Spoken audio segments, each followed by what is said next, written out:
Good morning, everybody. We're going to go ahead and call the meeting to order of the joint transportation. However, it does look like my Senate colleagues are still sleeping, so they need their beauty sleep this morning. So on this side. Yeah, you guys look fantastic this morning. So Senator, thanks for being here. With that, can I have you guys call roll, please? This is roll call for Joint Transportation, Highways and Military Affairs. Senator Anderson. Here. Senator Barlow. Excused. Senator Cooper. Excused. Senator Kolb. Excused. Representative Filer. Here. Representative Geringer. Here. Representative Larson. Here. Representative McCann. Excused. He will be here. Representative Nicholas. Excused. Representative Posey. Here. Representative Tarver. Here. Representative Wiley. Excused. Co-chairman Pappas. Here. Co-chairman Brown. Here. And we do have Senator Cooper Senator joining us. Cooper has joined us as well. So. Okay, great. All right. So what we'll do for everybody's edification, and Representative McCann just walked in as well, if we can mark him here as well. So just for everybody's edification, we've got a total of 19 topics that have been submitted. 20, thank you. We had a late submission. So we've got a lot to cover in a very brief amount of time. We do have a couple of overlapping discussions that we'll discuss as well. So what I would like for any of those that we call up that you guys have submitted a topic, probably like a 2-minute overview of what you guys are talking about. We got most of the majority of what you're looking for via this, via the information here. And then what we'll do is we'll bring the discussion back to the dais, see if there's any major questions that need to be answered before we move into voting and ranking these as we move forward. So what we will do with that then, and instead of making anybody who is up on the dais who submitted anything, we'll just have members who submitted something stay up here so we don't have to sit there and do musical chairs this morning. So, Mr. Co-Chairman, anything from you? Not anything additional. Well, yeah, one additional thing. I would suggest the committee take a moment, look at their list and not rank them, but number them. The chairman and I have numbered them 1 through 20 because we'll probably be referring back and forth to them. So unfortunately, they're not numbered. So please go ahead and number them. You should have 19 or 20 topics. So there's actually 19 on your list. A 20th topic was added by email. I don't know if everyone got. I think everybody got that. Is that right, Eve? Everyone got that. Okay. So yeah, with that, let's go. Okay. All right. So what we've got up first is general contractors. Ms. Little submitted a topic for, mainly looks like education. So I'll just have you brief us on that if you don't mind. Good morning, Ms. Little. If you'd introduce yourself for the record, and the floor is yours. All right. Good morning, Mr. Chairman, members of the committee. My name is Kelly Little. I'm with the Associated General Contractors of Wyoming. And as my topic that I submitted states, I'd like to present the committee with a report that we had requested from an organization called TRIP. They're a third-party private nonprofit organization that researches, evaluates, and distributes economic and technical data on surface transportation issues. When we talked to this group, we asked them to do a study, a pretty in-depth study on Wyoming's highway system and what the needs are and what we're lacking, what we could do in the future to make things better. So they have compiled that report for us. It's not public yet. We will be releasing it, but I thought it would be very helpful for the legislature and this committee in particular to really get familiar with that study. I think the biggest thing about it is that it's not a study that comes from YDOT. It's not a study that comes from us as contractors. It's a third party that has done all this research and work to put this report together. Another key piece of it is it identifies 25 of the top priorities, projects that need to be completed in Wyoming, ranging from safety projects to capacity projects and such. So that's what I'd like to do if it is the will of the committee, probably in your first meeting, if that's amenable, and it'd take about an hour, I would think, Mr. Chairman. Okay. Committee, any questions for Ms. Little on the TRIP? We'll just call it the TRIP report. Any questions or thoughts on that? Okay, my only question that I have on that, Ms. Little, is so you're just going to provide us the information. Will we have Trip available to us to come talk about methodology, those types of things? Or is this just going to be a delivering of the report and you guys just covering the 50,000 foot overview? Yes, thank you, Mr. Chairman. My plan is to invite Trip to come and present the report. They're very, they do travel and do present these reports to different groups. So that would be, we would make that invitation to them to come and present on their methodology and how they've worked up this report. As I mentioned, it's not public yet, but we will be releasing it. So my goal is to have that to the committee, obviously well before, so you all can look at it in advance of the committee meeting. Okay. Yeah, Mr. Co-Chairman, I think that's probably a good idea. To have a third eye looking at this issue, I think we would be welcoming it, but I think the department would as well. So Okay. I think it's a good idea. Won't take a lot of our time. All right. Thank you, Ms. Little. We'll take any public testimony on this topic. Is there any public testimony on the Trip report? I didn't see that. Thank you. Looks like we're good on that. All right. Seeing no public testimony on that, we'll move right into our topic number 2. And that is railway safety, railroad safety. And so I am going to combine Representative Chestick, and if we have Ms. Kindred, does not look like I see her here this morning. But Representative Chestick, yours is very similar, almost verbatim actually, as Ms. Kindred's was. So we'll bring you together if you don't mind briefly going over the topic of railway safety and what you're looking for. Thank you, Mr. Chairman. 3 years ago, I brought a similar bill. It was not as extensive as this bill, but I brought it to another committee. And as we are having a hearing in front of the committee, while we're sitting at the table, there was a train derailment happening in a town called East Palestine. You all are familiar with that very disastrous rail derailment. It turns out what happened in East Palestine was not, it was an overlong train. So the shorter train might have helped prevent that accident. But also what happened was there was a hot wheel, which the hot bearings seized up on the train, which caused one car to jump, and then a whole bunch of cars, and the whole derailment happened. There was a thing called a wayside detector along the tracks that failed. Either it did not, it was not turned on, or the reading did not get to the cab or whatever. But for whatever reason, that wayside detector, which could have detected that hot wheel, did not, and then the train derailed. The bill that I am proposing includes the train length piece, which we've considered before, but also this is a wider bill. It includes wayside detectors. It also includes visual inspection of tracks, another way in which debris on the tracks can be detected and removed. The problem with that is one of the railroads in Wyoming recently received a waiver from the Federal Rail Administration to allow it to go from its typical two inspections per week down to 2 inspections per month.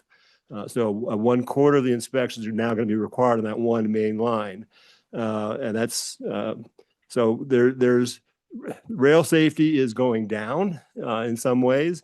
And we've been lucky in Wyoming not to have had a major derailment, but I don't think luck is a good strategy.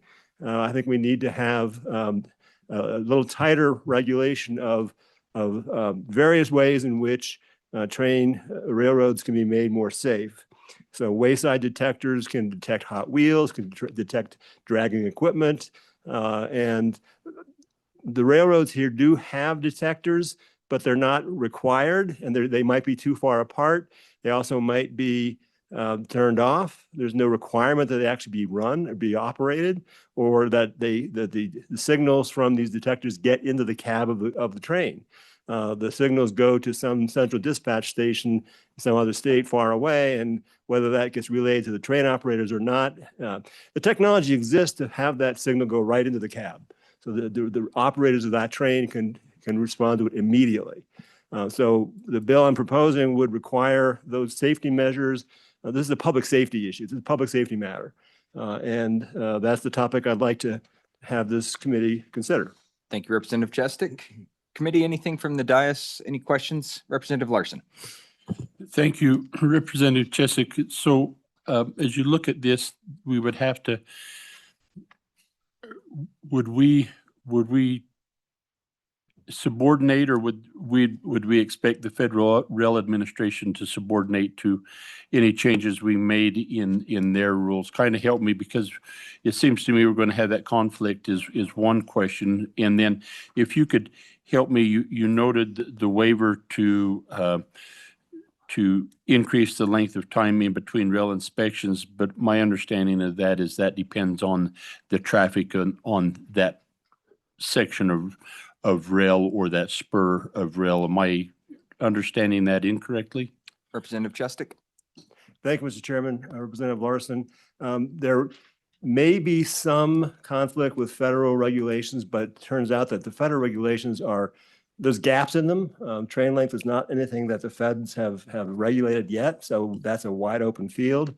But also, I would submit that local authorities can be more protective of health and safety than federal regulations. So if we want to be more protective of health and safety, we can do that. So if the feds don't require, if the feds are allowing inspections once every or twice a month, twice a week is more protective, and we're allowed to do that. So federal law does not totally preempt state law, especially when it deals with local conditions that are specific to a state. Okay. Committee, anything further? Representative Kolb, or I'm sorry, Senator Kolb. You look so young and youthful this morning. I just, Oh, yes, yeah. all that extra sleep last night. Yeah. Thank you. Mr. Chairman, Representative Chesnick. Mine, I have powerful ones myself. Now, how is this going to interplay with frankly, just in common terms, telling the railroad what to do? Like, why would they follow I thought they had some sort of supremacy over us because of the federal transportation system. How would that work? I mean, if we did have a statutory change, why would they be compelled to follow it? Could you have any information on that for me? Representative Chestick. Thank you, Mr. Chairman. Senator Kolb, they're required to follow the law as anybody else is required to follow the law. We regulate lots of industries for lots of reasons, for safety. Public safety is something that we have control over. The railroad doesn't tell us what is safe. If we think there's a safety issue, obviously the railroads would be involved in the discussion. We'd work with them and have conversations with them about what's feasible.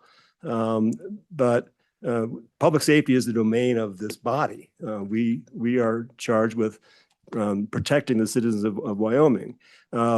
And again, the federal regulations, as I said, in response to Representative Larson, there's gaps, and the federal rules are not as strict as they could be, and we can be stricter if we think that's necessary to protect Wyoming residents. Okay. Just in an effort to make sure we get through everything, Representative Chestick, I'll take the questions off the dice. We're going to open this up for public comment. Thank you very much.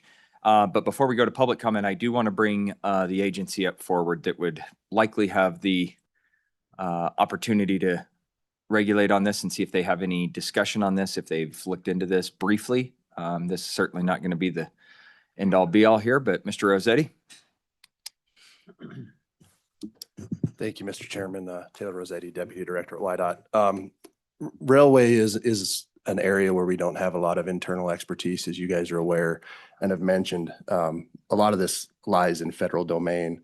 So at this point, I mean, public safety is paramount on the transportation system for the department. Certainly, if this were a path that the group wanted to take on, we'd have to look at what bringing expertise into the department might look like and what it would be to be appropriate to be able to follow and administer laws along these lines. We don't currently have this expertise in-house, so we would have to go out and find that and figure out how this would interplay to answer many of those questions that have already been raised as to where the railroads have true supremacy over the states and where the states can intermingle. So we just do not have the internal expertise to actually work on this at this time, and that'd be something we'd absolutely have to bring on if that was the path that this committee took. Okay. And I think that's kind of what the bill is also looking at going into is we're going to have to build a network, right? It's going to be something not just hey, we're going to create a law and we're going to figure out how you guys need to enforce it. I think there's a background and a discussion on that as well. So Representative Chestic. Yes, thank you, Mr. Chairman. The bill that I introduced did have an appropriation to the Department of Transportation to staff up and do the enforcement that was necessary. That will certainly be part of the conversation. Perfect. Thank you. Thank you. Any questions for Mr. Rossetti, committee? Seeing none, thank you very much. Any public testimony on railroad safety? I want to do railroad and railway at the same time. It comes railroad. Okay, seeing none, we will move on. Thank you, Representative Chestic. So by the way, just to remind everybody, we've combined number 2 and number 7. Correct. Number 2 and number 7 are the exact same thing. So next, what I would like to do, we've actually got number 3, and it goes to the very end here. We've got 2 that were submitted by the military department. And since number 3 is just up next, so I have number 2, and I think it's actually number 19. So your very last one. So we have TRICARE subsidies for mental health providers, as well as a study on service group life insurance for state active duty. We'll go ahead and bring up General and counsel. You'd introduce yourselves for the record, and the floor is yours. All right. Thank you, committee. Good morning, Mr. Chairman. My name is Major General Greg Porter, and I serve as the Adjutant General for the state. And as you can tell, I'm still fighting a cold that I picked up in DC last week, which is, always a good thing to do. So I just wanted to take a moment and thank this committee for all their hard work. All 3 committee bills that came out were signed by the governor, and that is entirely due to all your support work on the floor and in the interim. So I just want to take a quick moment to thank all of you and appreciate very much the impact that you made for your National Guard. I'm going to turn it over to Mr. Rob Kane, our Joint Chief, and Eva, who is our Senior Legal Advisor, to kind of walk you through the 2 topics that we proposed. Can I answer any questions about anything going on right now, or anything about anything we're talking about today before I turn it over? Seeing none up here. All right. Thank you, Mr. Chairman. I appreciate it. Thank you. Please. Mr. Chairman, I am Lieutenant Colonel Eva Koski. I am with the Wyoming Military Department. I will present first on our first Yeah, you almost have to be up on top of these mics down there. So Is this better? that is better. Okay. Yes. Thank you. Mr. Chairman, I will present on the first topic, which concerns the TRICARE subsidies for mental health providers. This topic is based on the premises that there are discrepancies between TRICARE rates and other health insurances when it comes to mental health services. And those discrepancies limit options for our service members, their families, as well as veterans who actually have TRICARE to receive mental health services. And the reasons we believe are as follows. First, the rates are not as competitive, which results in providers not joining the network, TRICARE network. 2, because of the lack of competitiveness, the providers are maybe more likely to just not accept our eligible service members, veterans, or their families. And lastly, they may also limit the number of eligible members, as well as veterans and family members, to receive those services. So what we propose is to do some studies to kind of identify the actual causes, to gather some data as to what the discrepancies in terms of the rates are between TRICARE and other health insurances. What are the numbers in terms of TRICARE recipients, to estimate better what the kind of a subsidy cost would be, or how much money that would entail, to provide a little bit more concrete information. Okay. Thank you, Mr. Chairman. Thank you, Ms. Koski. Committee, any questions for Lieutenant Colonel Koski? Yeah, I do. Mr. Co-Chairman. Yeah, can you just tell me how in depth of a study are we looking at? Is it a study that requires a third-party consultant, or is it an in-department study? Is it a study by legislative committee. Explain to me the study you're looking for. Ms. Koski? Yes, thank you, Mr. Chairman. We will conduct some internal, so interagency study to, I think that would contribute to kind of identifying our TRICARE eligible members.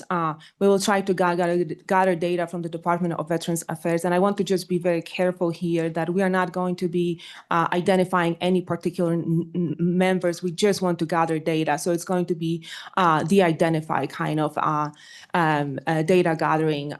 We are also exploring the possibility of doing a survey within the state of Wyoming of currently certified providers to get a better sense as to what services they are providing and the actual numbers of patients that are seeing that are eligible to receive TRICARE are receiving TRICARE. So then I'm assuming then I'm trying to ascertain how much committee time we'll need. I notice there's nothing estimated. Is it just so once the study is complete, is it your intent just to inform the committee about the study, and then from then, if we decide, we could take action? But is that where we're going? Mr. Chairman, Mr. Chairman, Mr. Co-Chairman, yes, sir. I think that's a good point. You know, given the 3 sessions that we think we've identified now, our intent is the first session to brief you the results of the study and then have the committee decide, hey, do we want to take our recommendation, or maybe we don't recommend. And then from that, if we do recommend legislation, number 2 is the second would be for us to go over the legislation, and the last one would be any cleanup. But that first one would be to describe the problem effectively for you, and then allow the committee to decide, you know, should we do legislation? Is there another fix? Or maybe we may recommend, like we've done in the past, that the legislation is not the answer for this. It's something else. So we've dipped our toe a little bit into the problem, but we've got some more work to do to present the problem to you, sir. We think we're going to do that on the 4th and 5th of May. Okay, That thank helps you. me tremendously as well, Yeah. because I was understanding this as you guys were looking for authorization and a bill to go do the study. So that helps tremendously. Senator Cole?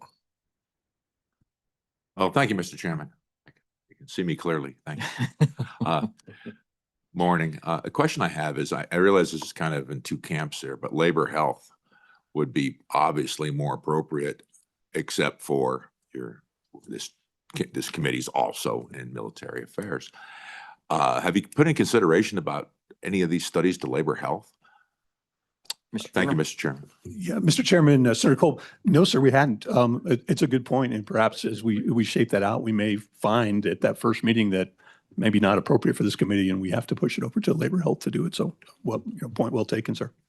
It's a good topic and possible idea. We'll have that conversation a little bit deeper as well. Representative Larson. So, excuse me, Mr. Chairman. So my question, you know, as we come back and look at this, is to understand the structure of TRICARE and see if it doesn't fit under the Affordable Care Act, and having that mental health being part of the essential services provided under insurance. And then if it is, then it looks like this is two problems that we're trying to resolve.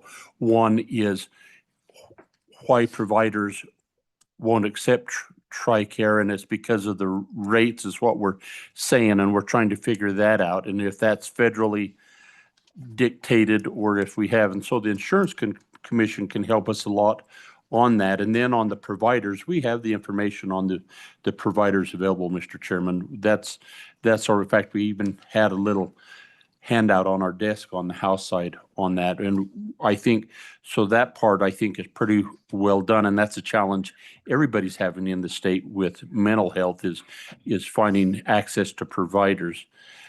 But am I understanding that right? Is there a difference between the way TRICARE functions and the non-governmental insurance?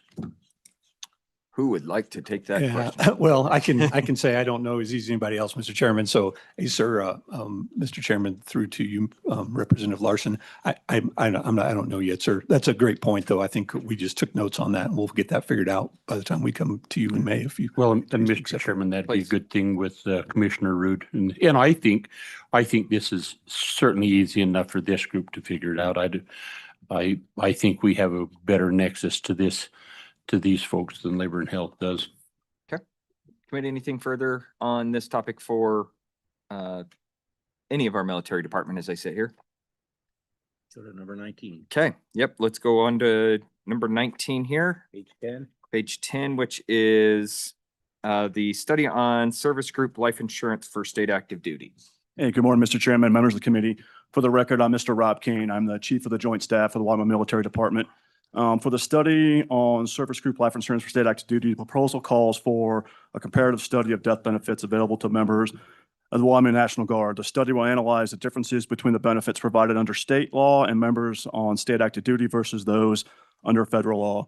The primary objective is to simply identify any potential shortfalls in the state's benefits package to help ensure the families of our Guard members are equitably supported regardless of their duty status at the time of death. I will stand for any questions. Nice and brief. I appreciate that, Mr. Kane. Thank you. Committee, any questions for Mr. Kane on this topic, proposed topic? Mr. So Co-Chair? again, that's a study that you will do and just report back to us. Correct. Mr. Chairman, the co-chair, yes, sir. That's Okay. a study we will do and report back to this committee. All right. Mr. Seeing no Chairman? questions. Oh, yes, Senator Anderson. Does this relate to TRICARE also, or is this some other insurance? Mr. Kane? Mr. Chairman, to Senator Anderson, no, this is specifically to the life insurance policies that's provided on federal active duty.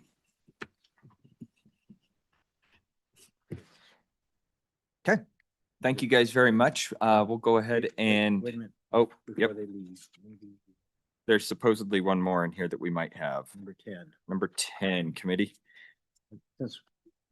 Since we have the military folks up here, maybe we could have. Oh, yes, Representative Knapp. Knapp, you want to come up and present your This topic? is the VSA officers review. Well, you know, I was gonna say, I'm not sure these guys want to touch that. That's more to do with the commission on the other side of things, but okay, all right. yeah. But since you guys are here and we've got everybody here, I think that's the last military thing It's we the have. last though. military thing, so I think we ought to just bunch them together. Good morning, Chairman Knapp. It's Uh, number 10. It's the last topic on page 5. Page 5 rolling over to page 6, committee. Chairman Good Knapp. morning, Mr. Chairman, Mr. Co-Chair, committee. The topic that I brought before, you've seen me bring before some of the shark benefits groups that tend to find our service members and have them fill out benefit forms for them and then take a percentage of their what would be their benefits. I decided to approach it differently from a constituent to just look at the VSO program. And I know you've looked at this before. I don't know, maybe not in this depth, but the number of VSO personnel that we have to cover the state, our retention capability to keep those people, so that we can approach it from an aspect of we have one of the largest per populace service representations in the United States, in Wyoming. And we certainly want to take care of those folks with benefits after the fact. And so these service officers are very important to that capability. And just to take a look at the structure, the representation that we have throughout the state and the retention factor for those people. Okay, so a little more broad look than what we've done in the past to narrowly focus the discussion, a little bit broader discussion and topic on this. Correct, Mr. Chairman. Yes, we did have a fairly lengthy discussion about the ability for private firms to provide services to veterans, completely voluntary, of course, because the VSOs, I believe we have 8. Am I correct? 8 in the state right now. There's only so much they can do as far as being able to provide the services. But I think we've actually looked at that topic fairly extensively, but if the committee thinks we need to look at it again, we certainly can. Okay. Committee, questions for Chairman Knapp on the VSO discussion? I think it's a timely discussion for us, and certainly we've, in the past 4 years, I think we've upped that count. I think we added an additional 2, and it was helpful, but sure not guaranteeing that that's enough for the amount of veterans that we have. So good topic of discussion. We'll rank that up. Thank you, Mr. Chairman. Thank you. Thank you. Co-Chair. All right. I think that takes the military department off the hot seat. Thank you very much. Appreciate you guys being here early this morning. Let's go to, Mr. Chairman, I asked that if we could, Senator Kolb has a topic and he's going to have to go to another, so if we could move to topic number 11, which is on page 6, the middle of page 6. Senator Kolb. Yeah, thank you, Mr. Chairman. Thank you for your indulgence. So the topic is elimination of license plate replacement cycle. And during this legislative session, there's some issues that came up with a bill that was to try to do this, and some questions came up which needed to be basically ferreted out. It's a big deal with people for this whole topic. So it was the streamline and future-proof the license plate system.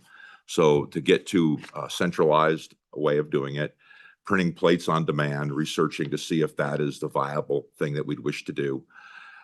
And then also the issue would be is how do we handle the license plate numbers with different series of plates? There was a few unanswered questions there that are pretty personal and a big deal to a lot of folks. So I thought it was a topic that should be considered by the committee during the interim because of the gravity it has. Frankly, the future of our state is to go towards a system like this.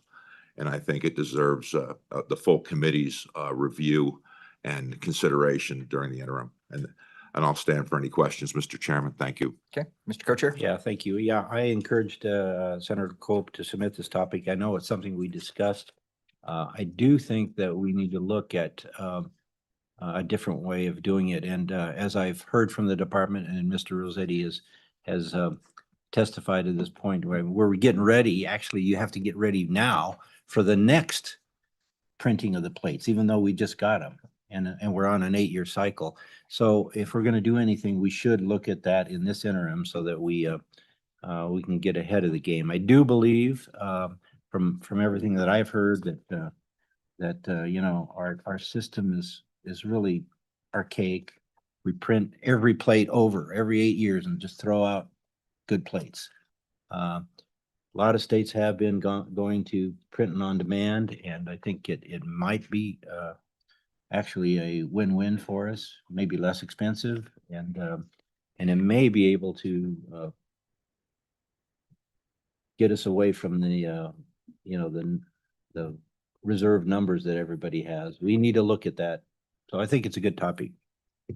Okay, committee, any further questions for the good senator that I can see clearly? We may want to ask the department to Yep, weigh in. we're going to bring the department up real quick.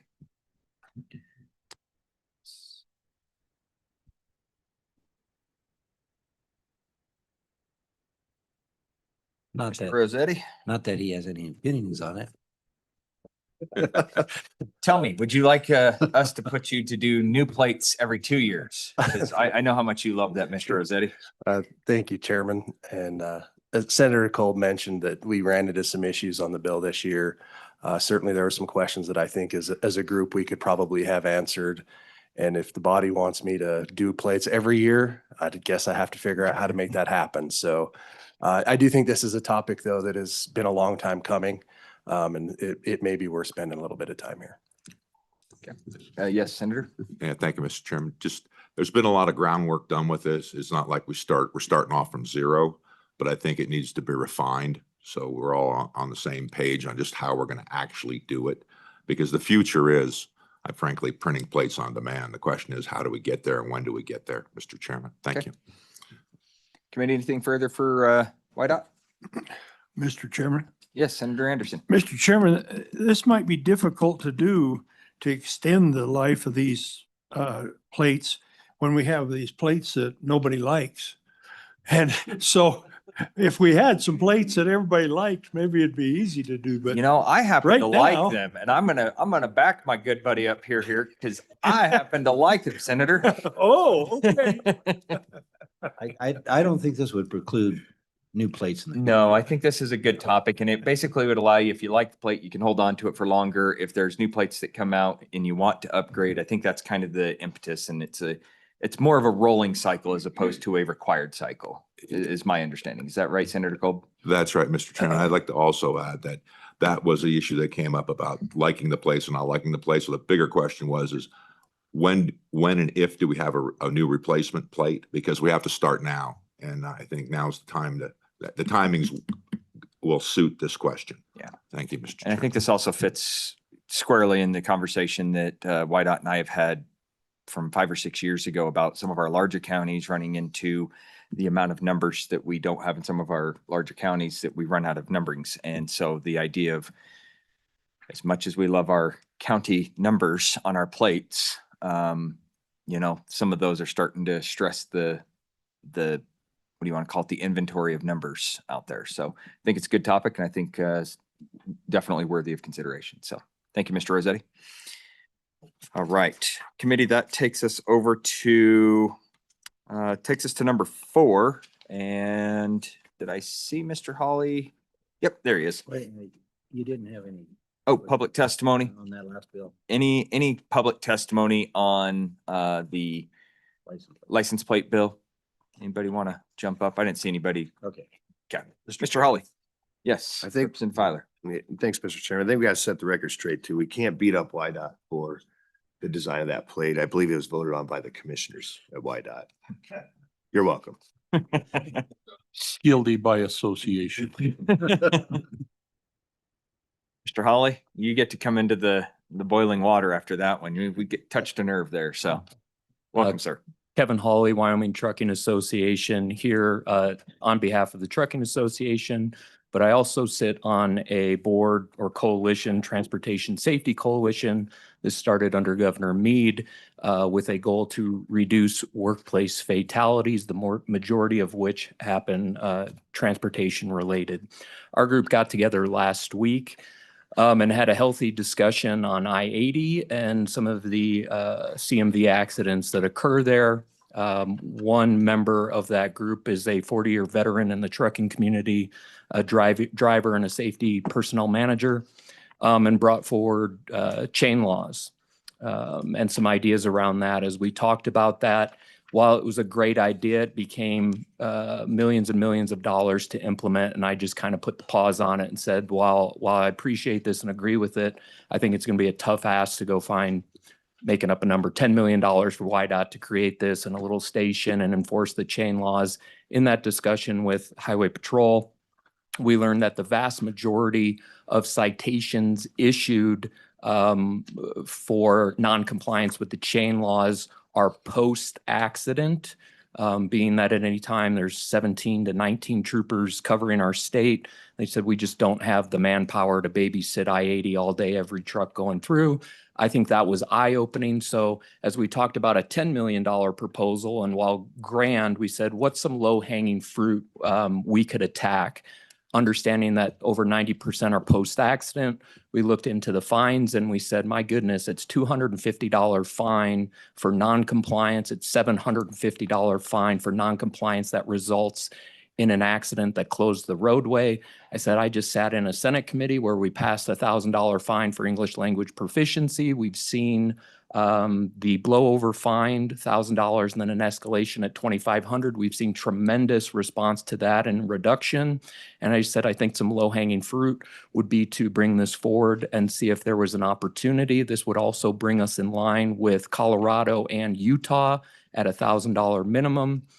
So our group is interested in some low-hanging fruit that would help reduce. I do want to share, I know time is of the essence, but that was one, an increase of fine for that noncompliance. But then Our group also wants to bring some data in front of this body. So we had a few other objectives. The increase in chain law penalties. We're going to work with our awesome partner, Dr. Sabati at University of Wyoming, to do an analysis. We know that 90% of the accidents on I-80 are from drivers, commercial motor vehicle accidents. 90% are from out-of-state drivers. And 69% of those accidents are inclement weather related. That's just a high level. We're going to work with UW to dive into the accident data and find out through police reports, through dash cams, anything we can find.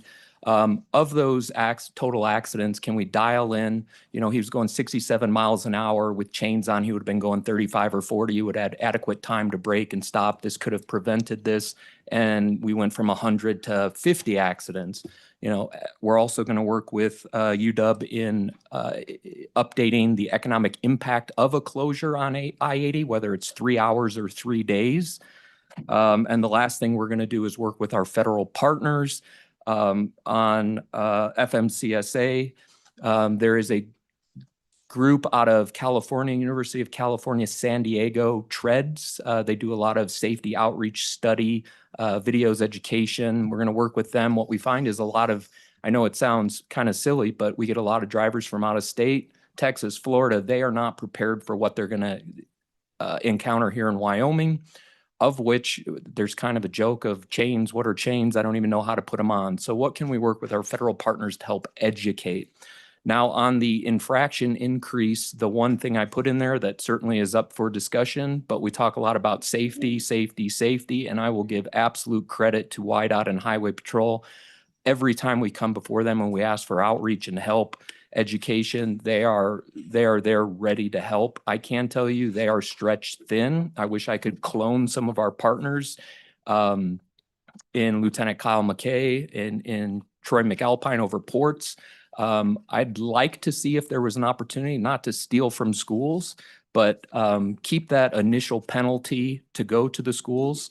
But the increase, if it could go into a fund to help with safety outreach and education for these CMVs, if safety really is our priority, I'd like to see that increased fine from industry go back to outreach and education for industry. So with that, I'd stand for any questions, and I thank the chairman for the opportunity to bring this before you. Thank you, Mr. Hawley. Committee, any questions for Mr. Hawley? And Trucking Association and looking at potentially updating those. I appreciate the industry bringing us some tougher penalties and saying, hey, we want to be part of the solution, not just the problem. So thank you. Thank you. All right. Any public testimony on that particular topic? Seeing nobody rush into the mics, we'll move on. Committee, that moves us over to number 6. And what I'd like to do is combine number 6 with number 9. So this is from WYDOT to discuss revenue framework, as well as Representative Jarvis has talked about infrastructure funding. I feel like these two in general fit when we're talking just about funding. So what we'll do is we'll have the director kind of brief us on what they're talking about, and then we'll have Ms. Jarvis come up, Representative Jarvis come up after that. So. Tell me how you numbered this, because I'm. Thank you, Mr. Chairman. Committee, Darren Westby, Director of Wyoming Department of Transportation. Thank you for the opportunity to submit some potential interim topics. In here, I have the revenue framework that's nothing different, nothing new that the agency or the committee hasn't seen. We need to continue the effort on studying different things. I know we've been, I feel like with this committee, I feel like we've been bake sailing things, but I appreciated the opportunity to think bigger and further reaching on our impact and how we can try to tackle this beast. And before I turn it over to Representative Jarvis on the airport side of the house, we have the same issue. We have 40 airports, infrastructure is aging, it's expensive to build those airports. And so along the same lines within our agency is the infrastructure on airports. And so our roads are aging, they're expensive to maintain and to develop. The team, and there's another one, Mr. Chairman, and my numbers are wrong. You called this 6. I had it 5, so I might be 1 off, but No, I would like to go ahead and just completely point out that the co-chairman and I don't know how to count. okay. So All right.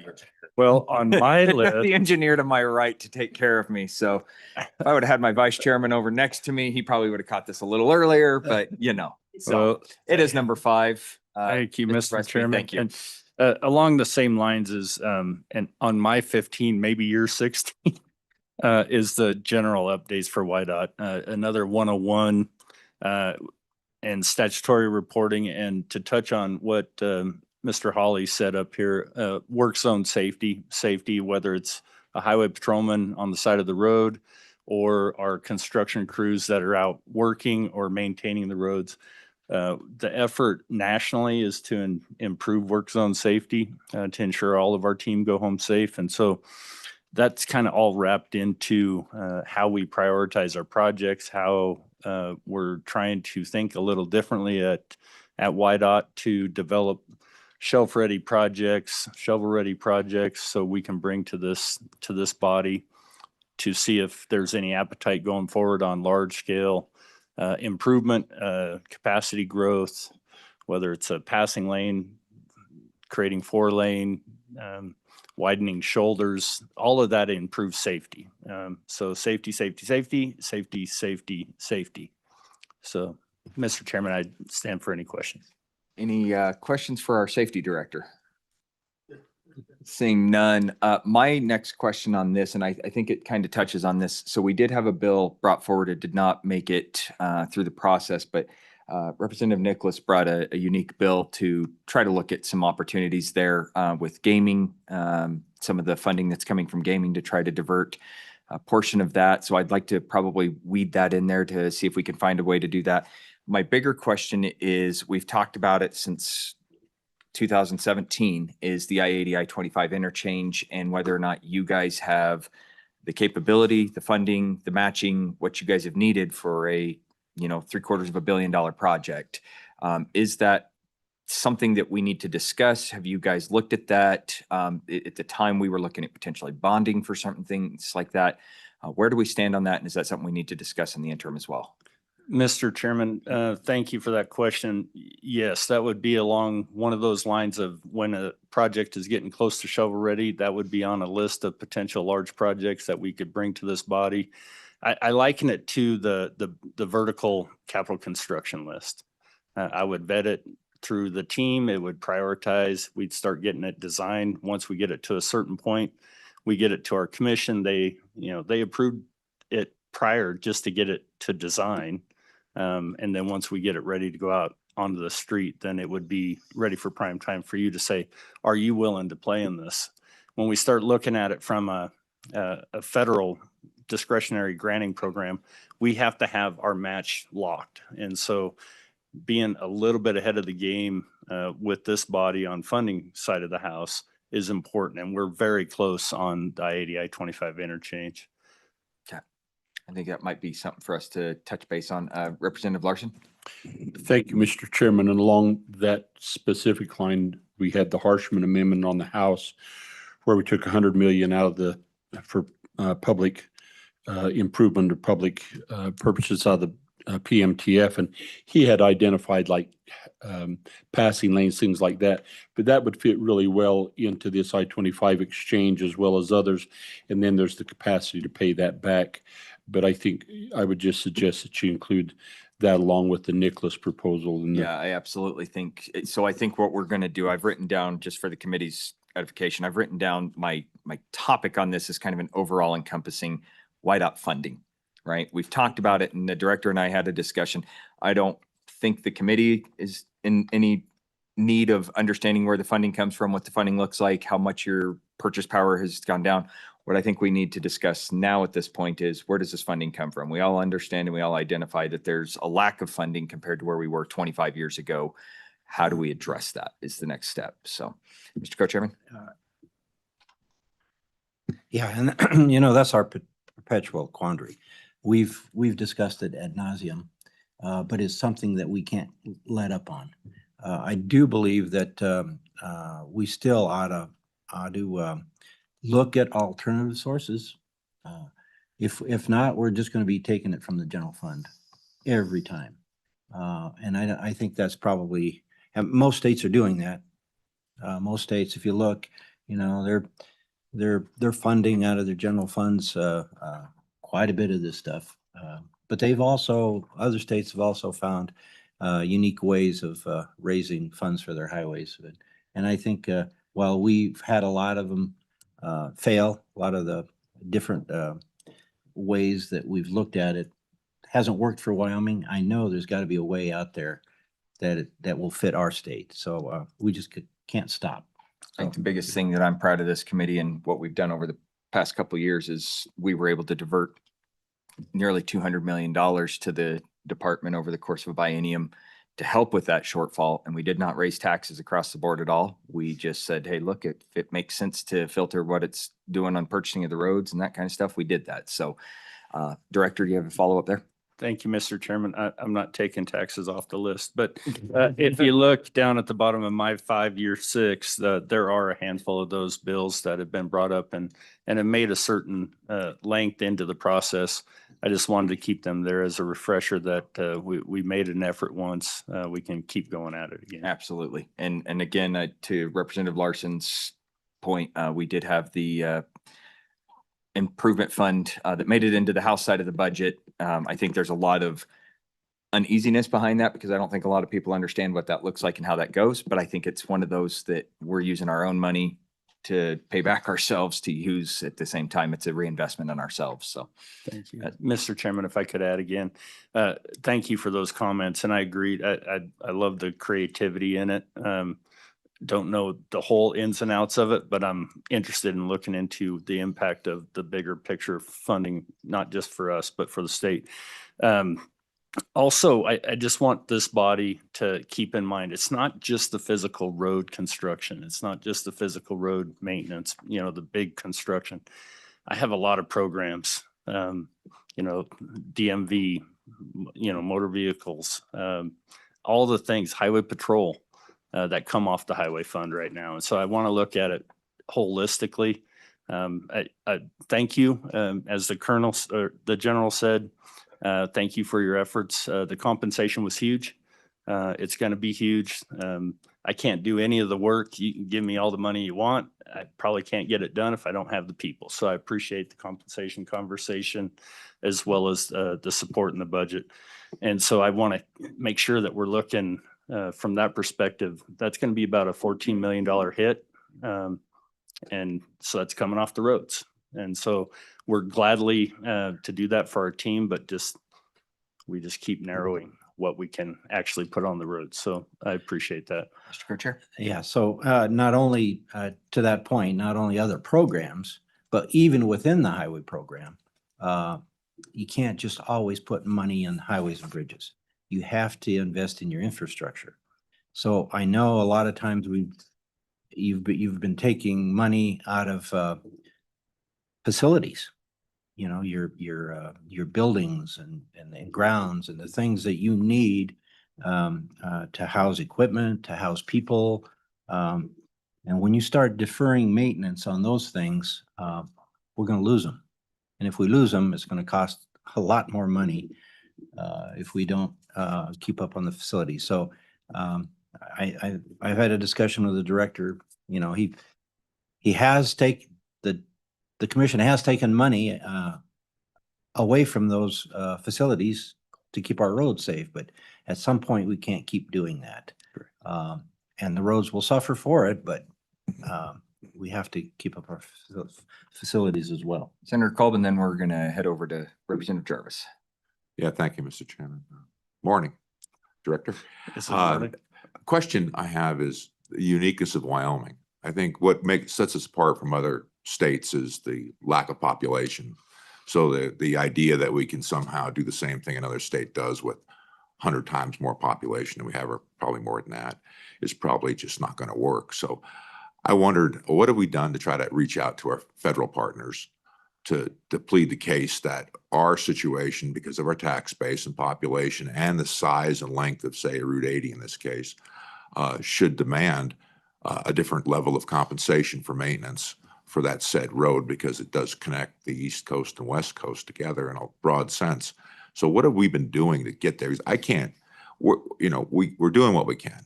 So I think it deserves the inquiry to maybe our senator, our federal folks that represent us in Washington on just how do we get there to improve the situation. Because I can't believe we can't make a case because of our uniqueness for topography and length and population. And I just wondered what has happened in that arena. Thank you, Mr. Chairman.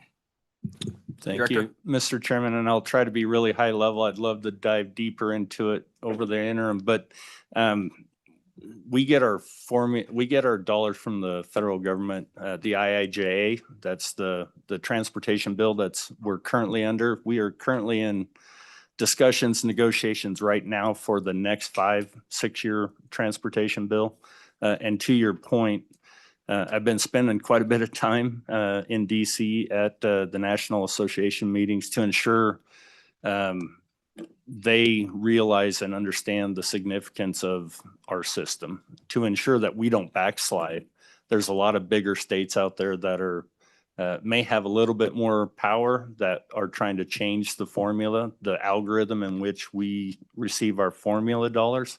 And we've been pretty successful at not allowing that to happen. And so that's because of our delegation. That's because of the people that are in chairs of the EPW or the T&I committee out on the House side, EPW on the Senate side, working pretty hard to ensure that what we're getting is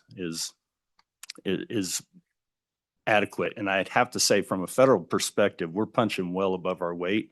Can we punch higher? We'll always try to punch higher. How successful we'll be in that.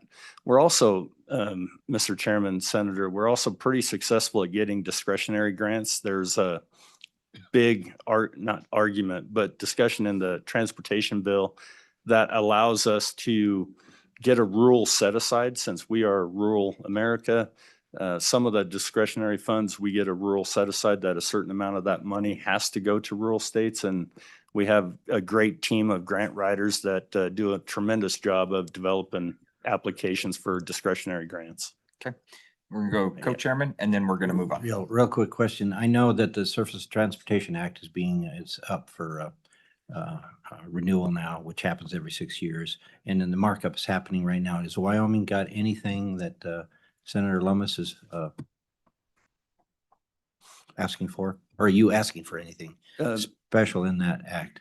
Mr. Chairman, Mr. Co-Chairman, we are this deep into those negotiations right now. We're hopeful that and we're constantly in contact with our delegation. They're very spun up on the subject matter. They're going to bat for us when we're not there, for sure, as well as our national organization. But yeah, I would say hopefully I was just in DC Monday, Tuesday, Wednesday of the start of the session. I missed the first 3 days of session because I wanted to make sure that Wyoming rural America doesn't get lost in the big battle of the federal funds. So. Okay. All right, we're going to move on. We've got quite a few more topics to go and a short amount of time to do it. So Representative Jarvis, please, your discussion was on eastbound and down. Thank you, Mr. Chairman. And I don't think this conversation could have teed me up any better. The aviation community is funded through the Federal Aviation Administration, but it is user-based. So, which brings that exact topic up, that Wyoming happens to be one of those least populated states. So they are not receiving the funding to be able to fully take care of all of the needs for the critical infrastructures, or the infrastructures that take care of our critical services. And so that what the Aviation Committee group has been working with WYDOT to see if they can come up with some ideas and ways of making sure that they can fund all of these services. The request from them is that should this committee be willing to roll this specific topic into the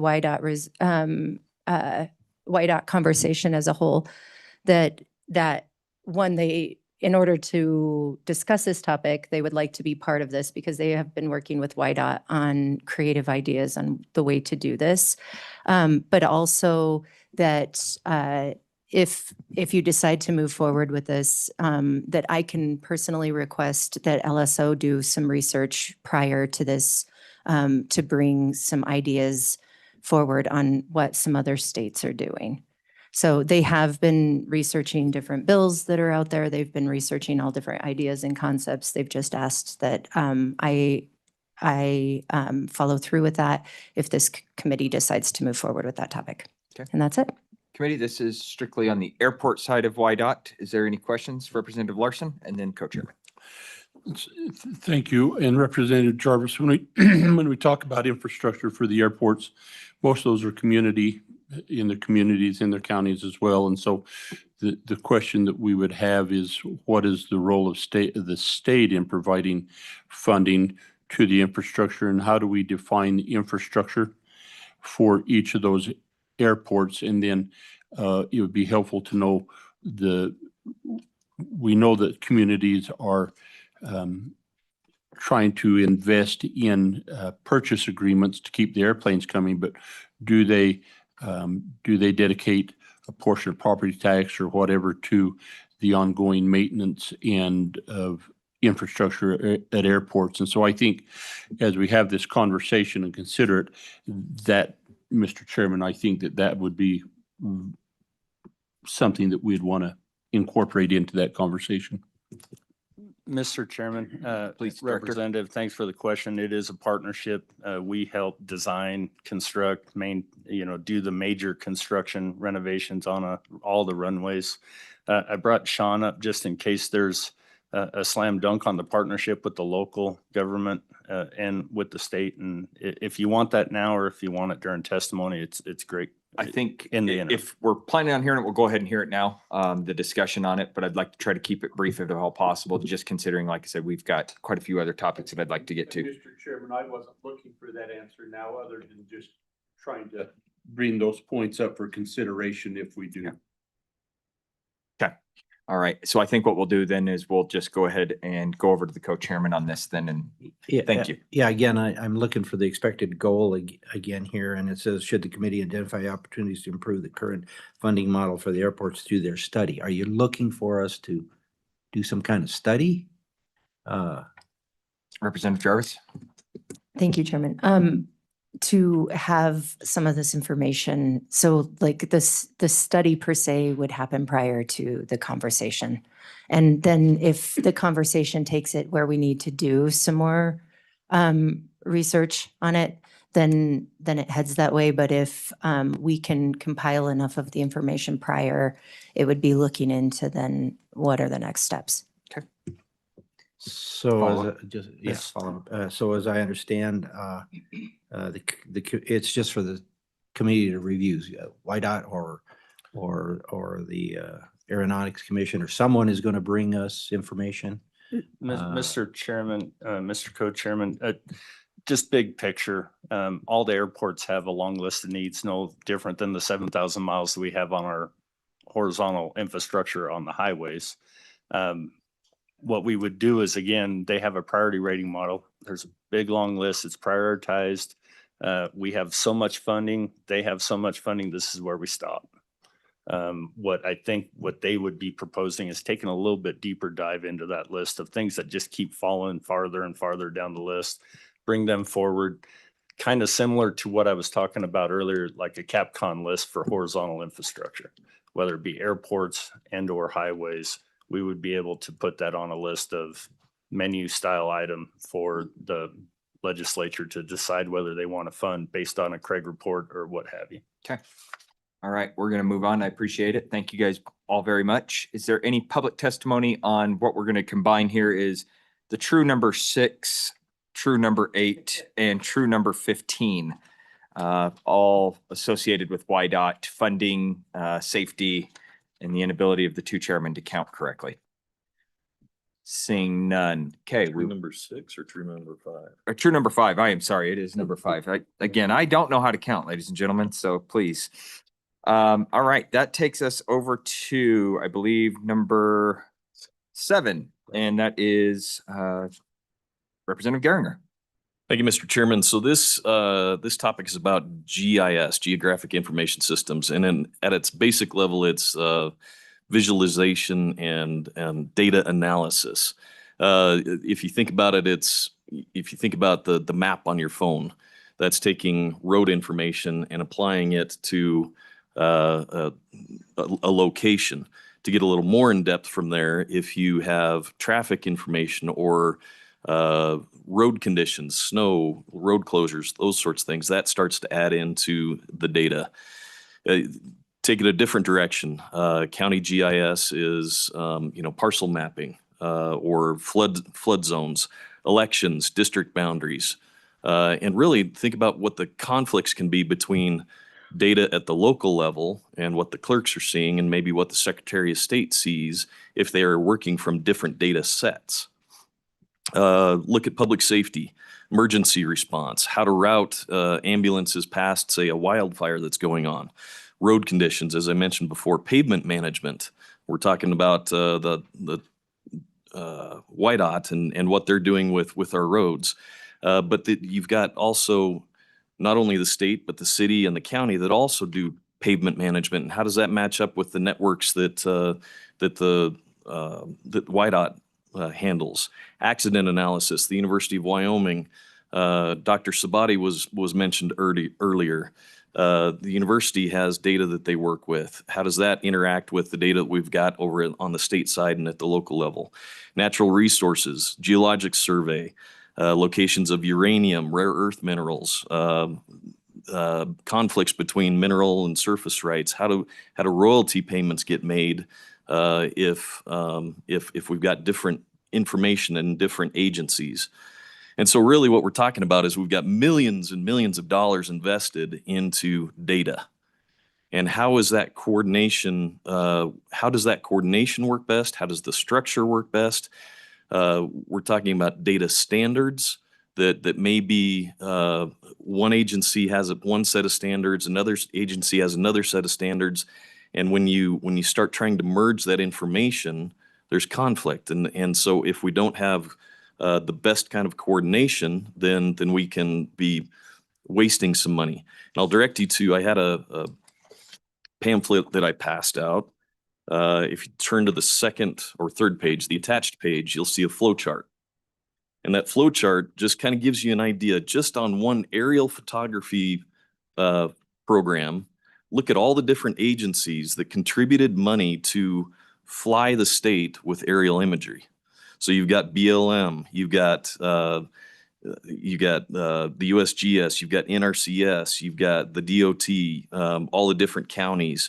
And each one of them, Game and Fish, each one of them can contribute to the project and defray the cost. If one of them tried to do it on their own, they wouldn't be able to do it. But when you combine resources and have coordination between agencies, you can make it more efficient. So really what this interim topic is about is trying to coordinate, help solidify the coordination a little bit more. We've got, when we change administrations, as is going to be happening in the upcoming election, when it's directed solely through the executive, we're relying on executive order to be able to make sure that everything happens. When you've got, through no fault of the administration themselves, when you've got maybe different priorities, sometimes those priorities that are just by executive order maybe get dropped down a little bit. So what we need to do is look at, like I said, maybe solidifying structure, solidifying standards, look at it statutorily, what can we do? And then the most important thing is just to simply protect our data. That data is an asset. And if we don't protect that data, then we're in trouble. And the reason for bringing this in front of the Transportation Committee is obviously there is a nexus with the data that the DOT has. But also, I mean, this is the most intelligent committee, isn't it? of all of them. We've got a great group of people, but anyway, I'll stand for questions. Committee, any questions for Representative Geringer? I will tell you, we touched on this on GIS briefly, probably 4 years ago, maybe.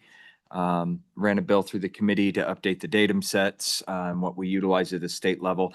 I will say, it gets very technical, very quick, very deep, very quick. And as you noticed from my good engineer nerd friend here, people are very passionate about it. And so I think that there's a nexus here in this committee. I will tell you, I think this is a large ask, and I think it's more than one interim that this would ultimately span. But is there any questions from the committee for Representative Geringer before we go to public comment? So, yeah, I do agree that, we did spend time on this, when we did a few years back, but it was technical, and it was more into the science and the nature of data, and datum sets. But what this is trying to do is discuss the governance structure. And I think that's something we did not discuss. So I think it's something that is probably needed. Again, I agree with the co-chairman that it will be heavy lift, because there's a lot of people involved, and there's probably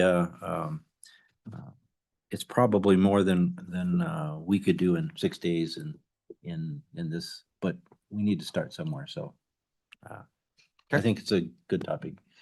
I do see ETS is here. Does ETS have any information on this they'd like to share?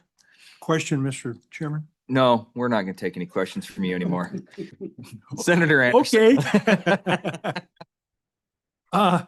I notice your chart doesn't have University of Wyoming on it, and I know the university is doing multiple flying photography projects with one plane anyway, maybe a couple. Are you thinking we would use them also? Representative Geringer. Thank you, Mr. Chairman, and great question.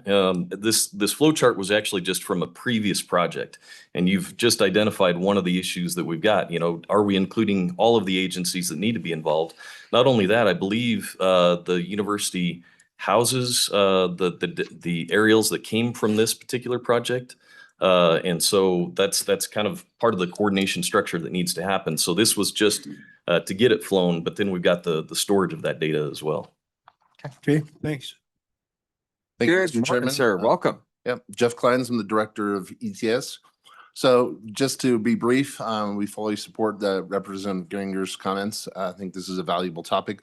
We have 17 agencies in the state that use GIS and 9 more that have expressed interest or desire, just they don't have a big enough need to justify the cost that goes into it. But if we had a more of a standardization and consolidation and stuff, we could drive more services through it as well. And I can stand by for questions if any. Okay, appreciate you guys being here. Thank you very much. Committee, any questions for ETS? Yes, Representative McCann. Thank you, Mr. Chair. The military subcontracts out with a company called Palantir that very does a lot of this stuff. Now, they're probably out of our league as far as that goes, but is there anything on a smaller scale that we could consider that would streamline this and not reinvent the wheel? Director? Chairman, Representative McCann, that's definitely something I think would be worthy and good to explore. Not bad. Okay. Committee, anything further? All right. Thank you very much. Appreciate you guys being here. All right, we will move on. Let's make public comment. Yep. Mr. D-Ty. And Ms. McCann. Please. Get up here, Mr. Chairman. Good morning, Mr. Chairman, members of the Transportation Committee. I'm Travis Deti with the Wyoming Mining Association, and in support of this topic. Senator Anderson kind of alluded to earlier. The GIS, we use GIS in the mining industry, and coming from a user standpoint, especially on the exploration side. The University of Wyoming and the State Geological Survey have done some excellent work in the last few years, to help identify ore bodies, and they've made that information available to the industry. and we've taken advantage of that. And I think, if you pursue this, we don't know what else is out there. And I think the goal of this is to kind of consolidate that stuff, and get some coordination.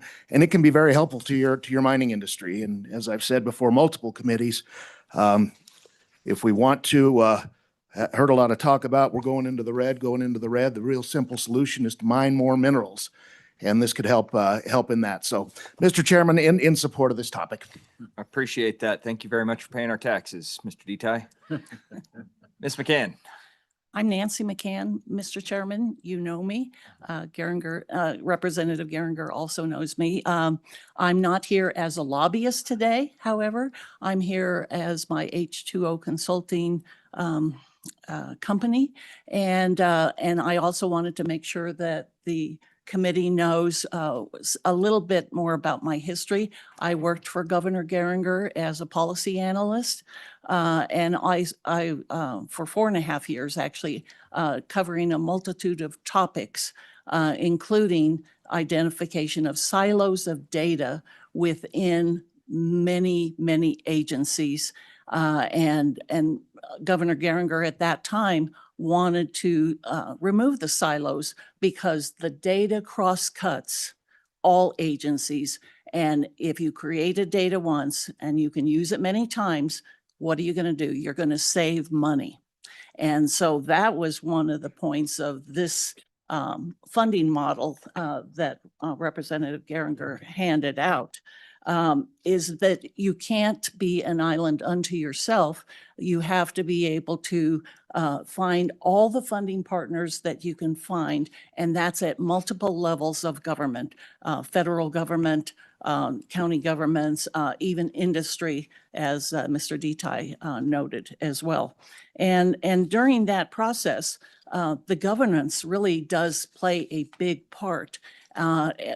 I remember that Governor Geringer had to sign, in order to get data, exchange data, or get money, many different types of cost sharing agreements and data sharing agreements. There was one instance that I would call into play when you're building GIS data sets. The BLM happened to have the base layer data that the state could use, and the state needed it. And so what did the governor do? He signed a data sharing agreement, and BLM handed over $2.5 million worth of data. So that is a big deal. And so governance at the legislative level and also at the executive level and then across governments is a very important thing. It brings everyone to the table and is an important factor, and it saves money. And so anytime we can do that, let's do that. But I want to bring one other point that is really critical here. And that is that because GIS data does cost a lot, it is, in my opinion, data is just as gold as the money in the bank. And so we need to know and be sure and protect that. And I do know that there's been at least 2 pieces of legislation that have passed. And one of them was, as you noted, Chairman, the state plane coordinate system. And the other one is the Wind River Indian Reservation boundary. And that was codified in statute to know exactly where the boundary of the reservation is. And there is no reason not to put into statute or to protect that data that's gold for all roads and infrastructure and parcels and streams, any of those things that are important to the state because they are an asset to the state. So I stand for any questions, and the reason I'm here is that if this committee does choose this topic and it moves forward, I'm willing to assist with my background and my knowledge, because also in the state, I was working for governor, I was also working in the state engineer's office, involved directly with the mapping of the Indian reservation, as well as mapping of other projects. And one thing I do want to say, this is not just a statewide thing. With the Colorado River and other things that cross boundaries, you want to be able to be prepared within the state so that somehow you aren't affected what's happening outside of the state, because it will come to pass. When you think you're safe, you're not. So that's my recommendation. I stand for any questions. Thank you, Ms. McCann. Any questions for Ms. McCann? Thank you very much. Okay. Thank you. So what I learned through all this testimony is it was your dad's fault that we're here. More than I'm here. Or that you're here to try to finish it up, right? So, all right, committee, we'll move on. Appreciate that. Definitely have the topic, the experience, the expertise in this committee to handle something like that. That moves us up to number 11. And what I would like to do is take number 11 and 12. And I believe 13 is the same thing. It just came from industry as opposed to the representative. And both of these came from Representative Larson. Representative Larson, I recognize you have got a lot of experience on this, but I'd like you to try to keep it brief as we are running out of time. So, Mr. Chairman, I would say on this first topic, it would be 11 and 14. And then the next topic would be 12 and 13. Okay. And so this first topic is on the 811 statutes, Mr. Chairman. And as if you read the brief introduction that really explains it in a nutshell, is the contracting world reached out to us and said, we've got some real gaps in how we handle the 811 underground utility system. And as we've researched it, I kind of put a stakeholder group together, and there are really some gaps there. And we made some recommendations. We're working on some recommendations, but we really need to, particularly on the enforcement side, who's responsible for enforcement and how do you levy penalties? Because there's some real frustrations now on both sides, both with the operators, which are the utility owners, and the excavators who are doing the construction work, and in defining more clearly how we address and enforce the one call system. Okay. Committee, any questions for Representative Larson on the 811 topic? And you are correct. It is 11 and 14 that we're discussing right now. And I would just follow up in closing that if we move forward with this, then I would like to just maybe grab a senator and keep working in preparation for, to make some more refined recommendations to you to shorten up the time frame in the committee. So committee, what I will say is I did have a discussion with the representative on this before we go to public comment.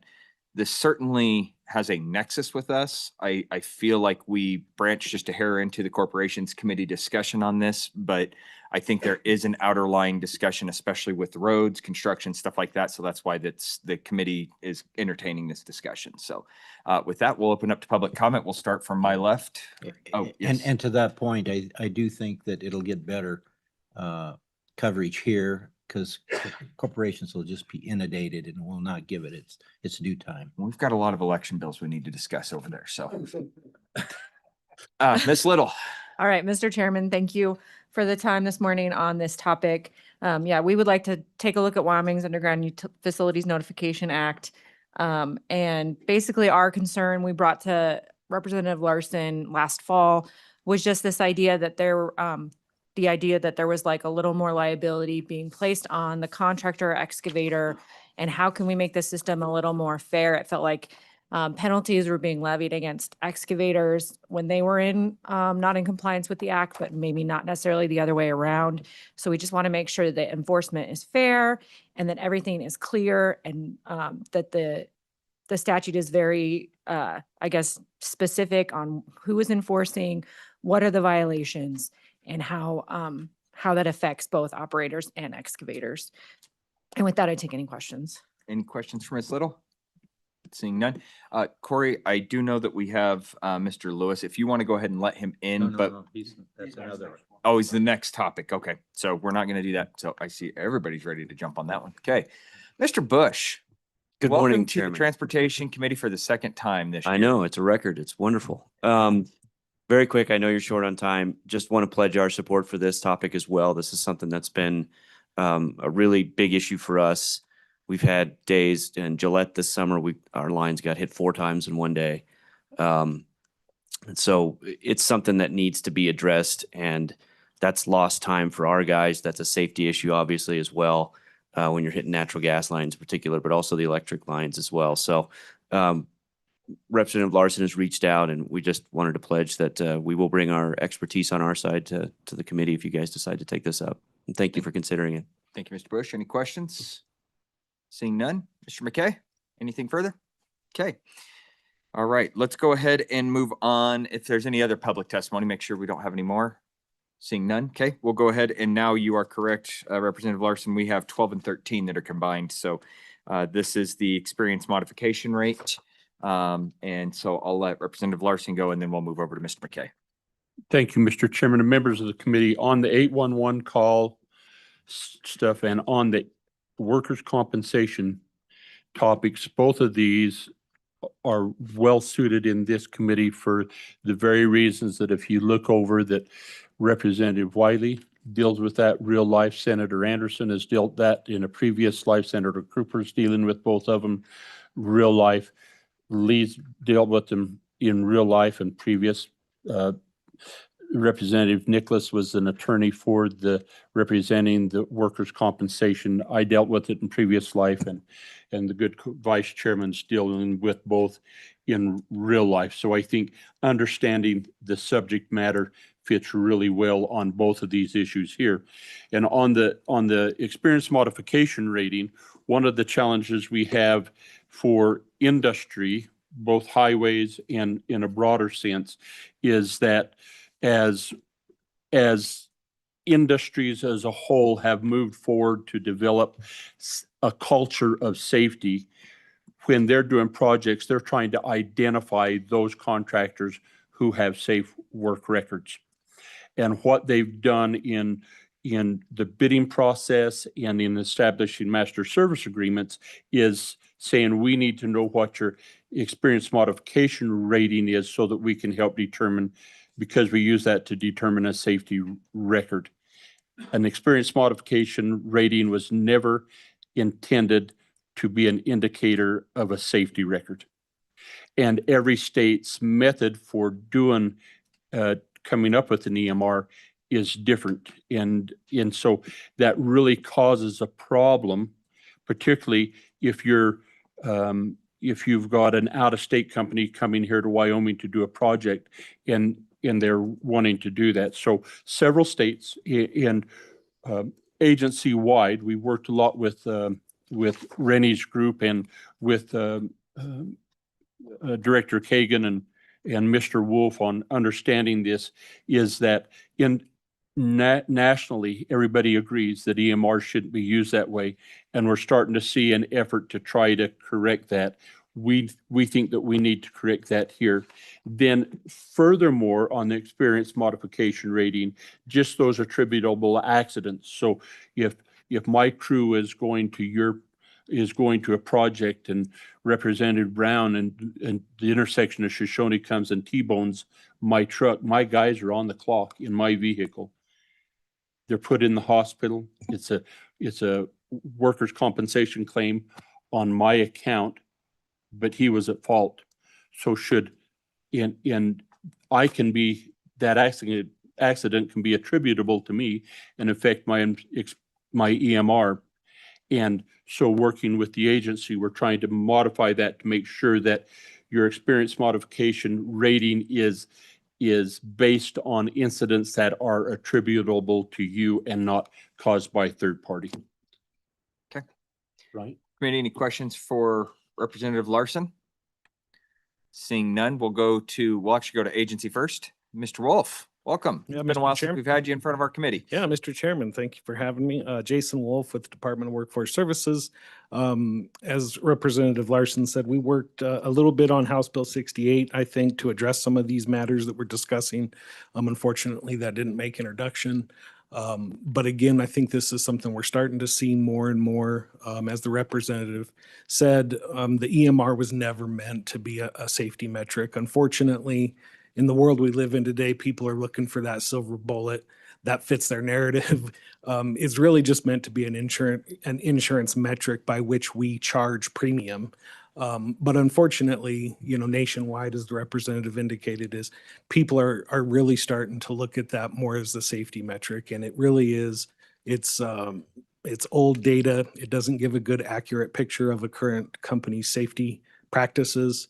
And I think in our research, other states, including Texas, Virginia, and I think Indiana, have passed similar legislation to essentially prohibit the EMR from being taken into account as a safety metric when a general contractor is awarding contracts. So with that, I stand for Any questions for Mr. Wolf? Thank you for being here bright and early. Mr. McKay. Mr. Chairman, thank you. Rennie McKay, President of the Wyoming Business Alliance, and we also represent manufacturers of Wyoming. And so this came up through that group, especially that's being particularly hard hit, and that also then reaches into the space around the contractors who work on highway projects. So just as when you're talking about infrastructure getting built in Wyoming, this is an issue because what's happening is Wyoming companies are losing jobs. Right now, they're losing bids because of what we just heard, and that is an inappropriate use of that EMR. And when they're trying to look at a company's safety rating, so you'll hear one of our members talk about this more in a second, but it's an issue for Wyoming businesses right now. So really appreciated Representative Larson's work on this leading into this session. No, it's a budget session, so maybe this is the best place to do it. And then the department stepped up and found one more fix that was offered in House Bill 168 that helps the rating, because this is also a business issue. In the higher your EMR, the more you have to pay. And if it's not necessarily the right thing to be charging companies more at this time because of chargeable versus non-chargeable events, that's one fix. And the department's also recognized that there's another factor at play in this, and that is the interpretation of the judicial system in reviewing workers' comp cases. So I think if you did give this some time, we might even find another solution or two that could help improve this system. That again, we're not talking about worker safety or changing anything along those lines. We're just talking about the administration and the use and policy use, not kind of practicality about what happens on the ground. So this is really important to businesses, and especially as we have a lot more infrastructure jobs. There's a lot of great things happening right now in Wyoming. But with some of these projects, we do need to make sure that we stay on top of how other states and other companies from out of Wyoming are kind of looking at our system, and maybe there's some problems right now. So thank you. Committee, any questions for Mr. McKay? Miss Little. Sorry, Yes, ma'am. Mr. Chairman, I probably should have just stayed up here. I just want to quickly, Kelly Little with AGC of Wyoming, want to lend our support to this topic as well. Appreciate Mr. McKay and Representative Larson and the Department of Workforce Services bringing this forward. Obviously, we were supportive of the bill this year and would like to help fine tune that over the interim and get something that's workable in next session. So appreciate that. So we have Mr. Mr. Lewis online. Could we bring him in? Bring him in. That's our next one. So Whenever Mr. Lewis is ready, he will unmute and be ready to go. Good morning. Thanks for Chairman Brown, Chairman Pappas for taking my testimony today. I assume you can all hear me? We're all good. The floor is yours, Mr. Lewis. Good. I speak in support of this bill, and I thank Representative Larson for his work on it. My issue is that it doesn't go far enough, and it is a great piece of legislation if it works. My concern is, in the illustration I've conjured up in my mind is I just got stopped by the State Patrol for going 85 in the 75 zone. And I say, oh, it's not me, it's your radar gun. And that's kind of where we are at. We have a national standard EMR, and then we got Wyoming's monopoly EMR. And in steel construction that we're evaluated in, their baseline is 151. Our baseline is 1. So when other people will look at us, we just got disqualified from doing the Meta project here in Cheyenne. If you want a little humor, we're doing supply and steel to 3 Meta projects around the country. And the one that's 5 miles away from us, we got disqualified for having a high EMR. Excuse me. We don't find that too humorous. Excuse me, and- Rex? Yes, sir. You never did introduce yourself for the committee. Would you introduce Oh, I'm yourself? sorry. I'm sorry. Thank you. Thank you, Chairman Pappas. Rex Lewis, Puma Steel. We're a regional fabricator and occasionally go national. We are very interested in the data centers that are being built in Wyoming currently and have been unsuccessful in cracking those. I can't say totally unsuccessful, going back to the original Microsoft projects. We did 7 buildings out there. But right now the EMR is a handicap to us. And it's how Wyoming figures their EMR, and they look at it just as an insurance rating. That's great. I have no problem with that. I would point out that they got like a 15-year reserve and $2.8 billion. I don't know they need all that. $2.8 billion might be better spent in businesses in Wyoming than sitting in a bank, but recognize they need some reserves. I don't think they need 15 years of reserve. But that's the secondary to getting disqualified from doing work because you have a high EMR and you're telling the state patrolman, hey, it's your radar gun's wrong, or we have a different set of values or metrics in Wyoming. But needless to say, we're not happy with getting disqualified from our Wyoming EMR. So our Wyoming EMR for the company is 146. The standard for the industry is 151.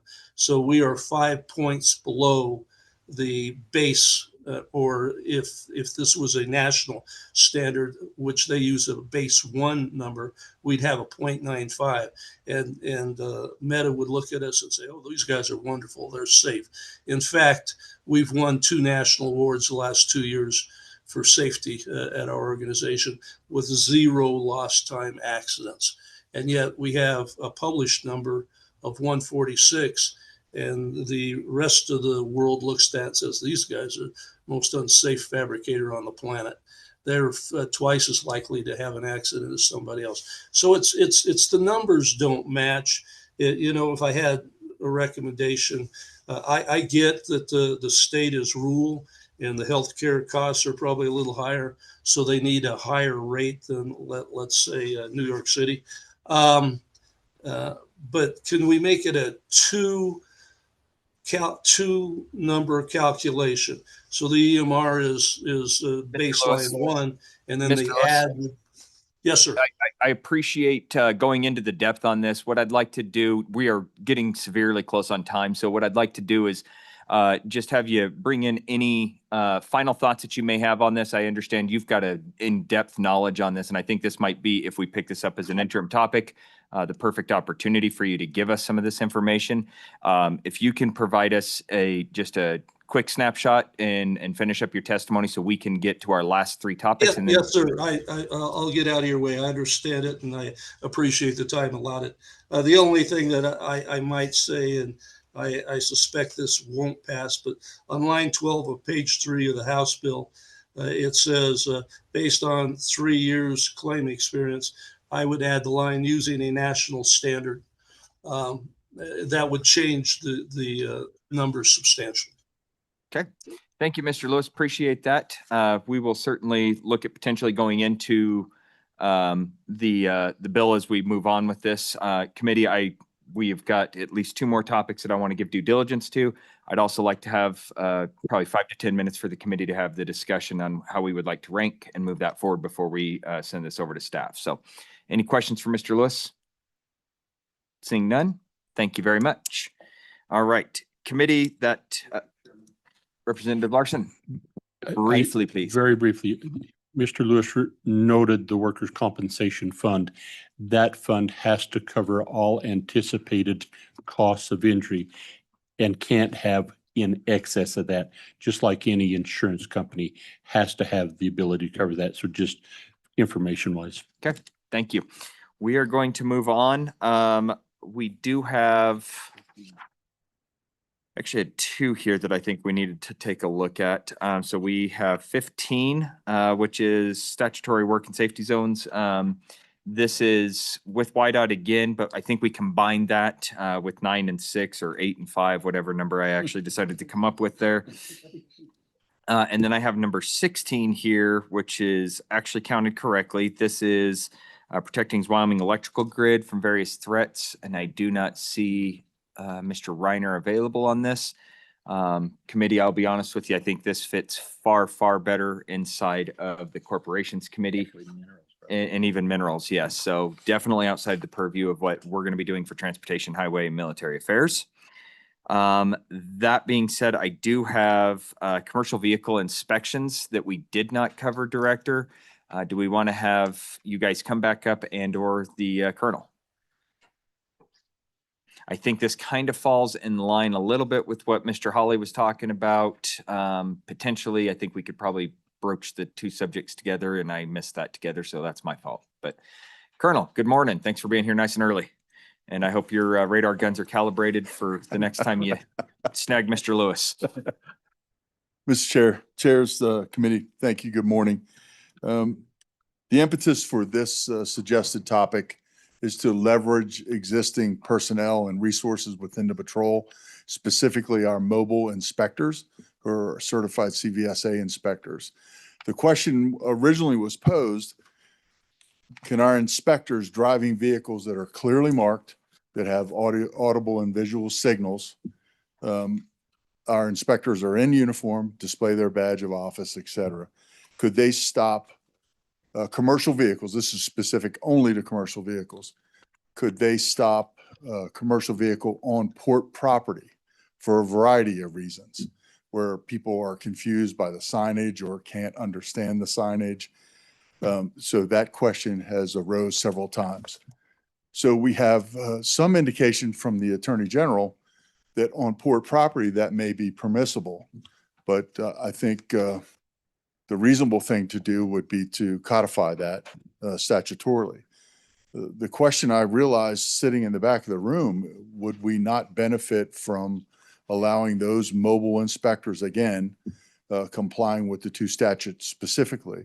We would need to add them, but to have them as a leveraged resource on our highways enforcing specifically commercial vehicle law.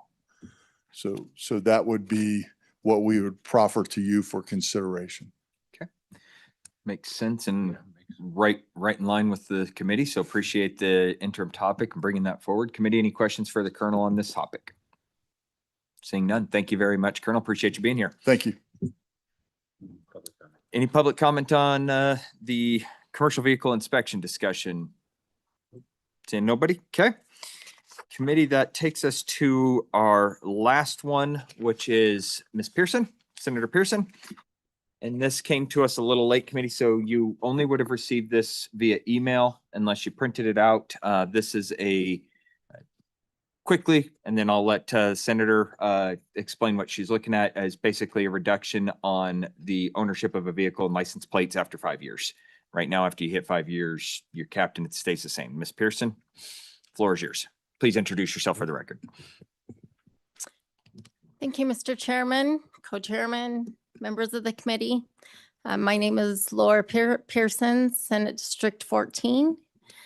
I bring this to you just at the request of some constituents, and I'm sure that you've heard the same thing over the years. Some of our constituents are very disgruntled over the registration fees and how after 5 or 6 years, it doesn't continue to reduce. Some of my constituents have cars that are early model 2000, and they're paying the same fee as they have since year 6. And so I'm just bringing this to you just out of concern for them. and to see if there's a way to figure out a rate that is based on the age of the vehicle or how long people have owned the vehicles. So that's basically what this is. And I'm sure that this is nothing new to this committee and you've heard it as well. And so, and I would also like to look into whether the people and the companies that are currently registering their vehicles out of state, because it is cheaper in several surrounding states, you know, if possibly something like this would incentivize them to then register their vehicles in Wyoming and make up for that shortfall. So that's all. Thank you. Appreciate that, Senator. We've had this discussion over the past couple of years inside of this committee, and then my first 4 years, our good treasurer now, at the time was chairman, worked on this as well. I'll just say that there's no silver bullet for the conversation. The conversation gets very in-depth very quickly because these are property taxes. They go to the counties the same way everything else is. And so trying to make sure that we don't overburden people who buy new vehicles to offset those who keep their old vehicles, those types of things, it gets very intricate very quickly. So if the committee entertains this as another topic of discussion and we're interested in doing that, appreciate that. And I've got at least 10 years of experience in dealing with that. So committee, any questions for Ms. Pearson? Seeing none, thank you very much. Thank you, Mr. Chairman. And there may be someone online to testify. I don't know for sure, but this person has called me numerous times and I see Mr. Brown, which he's got a good last name. So yeah, so We do have one person on. go ahead and let him in. And we'll take that as public comment for this morning. Is there any other public comment on this in the room before we move to that? Seeing none, okay. I'm trying to get him to accept an invitation to be a panelist, so it might just be 1 second. Okay. Keeps declining.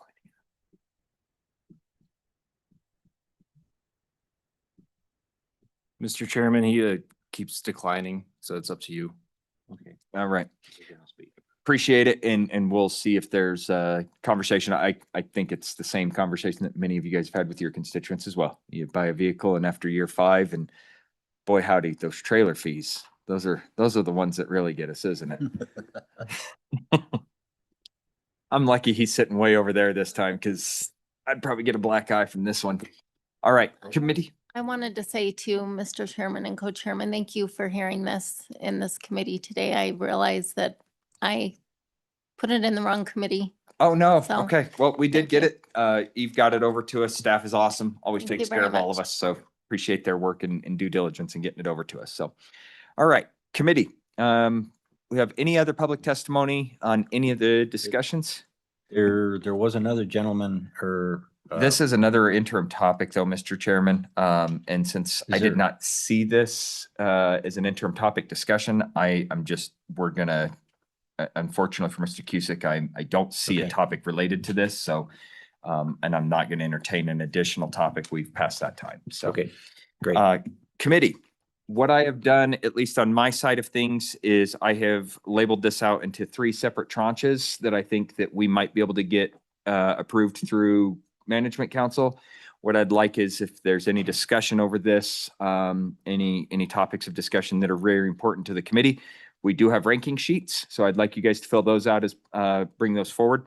But as it stands right now, what I've heard as topics of discussion underneath YDOT would be our license plate system, our ultimate funding, and then I would put underneath their public safety, which includes the CVSA discussion that the Colonel just discussed there. So that includes our trucking, that includes Ms. Little's discussion on what the roads are going to look like. There's a much larger discussion there, but I think if we put it underneath there as public safety, it gives us a little bit of latitude to move and adjust as see fit. So that would be what I have currently underneath YDOT, underneath the, that would be underneath the funding. Yep. Underneath the military department, we had 2 what I would consider fairly quick and innocuous discussion pieces, and we don't even know if we'll actually have legislation out of those, but that is the TRICARE discussion for mental health and then the term life discussion. And so anything else I'm missing there from the military department? Did you guys have anything further there? Okay. And then outside of our normal two agencies, but they definitely have a nexus within this committee, I have GIS, our EMR discussion, and 811. One call. And 811 call, yep.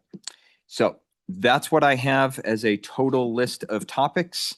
Is there any discussion of things that the committee feels that we certainly should hear, see, do, would like to put forward? Any outrageous outbursts from anybody on the committee? Did that come up to about 5 or something?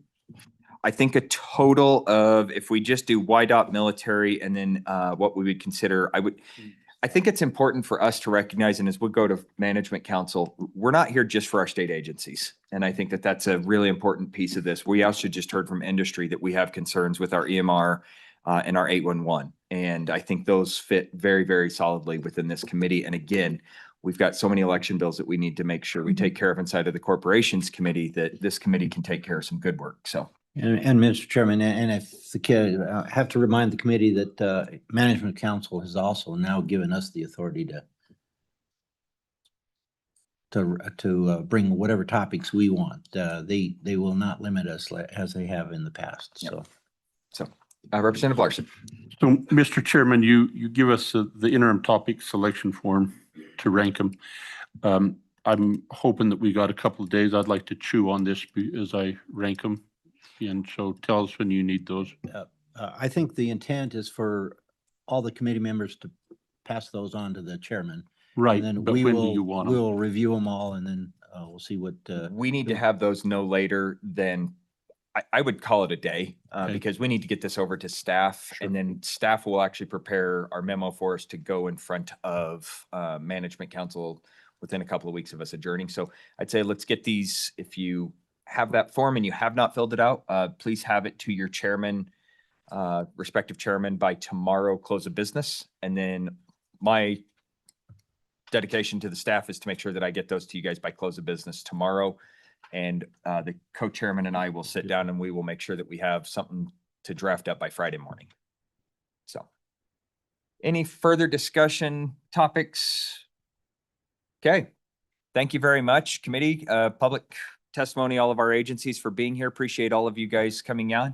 I feel like we've got a lot of work ahead of us in this interim, and I feel like we can do some really good work. So with that, we're adjourned, and we'll see you guys this summer. Thank you.